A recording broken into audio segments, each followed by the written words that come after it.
ভিডিওটা অন করতেছিস কেন? তুই আমাকে খাওয়াটা দে। কালকে আমি বার্গারটা রেখে গেছিলাম, খাওয়াটা কই? খাইছিস কেন বার্গারটা? রাকিন অনেক চিকন, আমার মনে হয় রাকিন খায় নাই। তো রাকিনে কালকে আমি দেখছি ওর হাতে প্যাকেটটা ছিল, কিন্তু আজকে আমার শুট করতেছি। ওর খাওয়ার এরকম বদ অভ্যাস নাই দোস্ত। You are barking up the wrong. মানে কি? আমার মনে হয় অভিপসু খাইছে।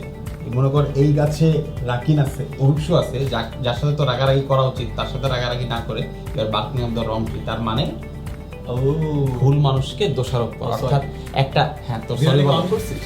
হ্যাঁ, এই ভিডিওটা রেখে দিব। ভালো তো মিনিংটা হইছে। ডেফিনেটলি হ্যাঁ। তোর এই দোষারোপ করা উচিত নাই যে তুই বিনা কারণে মাঝে মাঝে এই কাজটা করিস, যে একজন দোষ করে তুই আরেকজন দোষারোপ করিস। এই ভুল মানুষকে দোষারোপ করাকে বলা হয় হচ্ছে barking up the wrong tree. So I should stop barking at the wrong tree. Absolutely.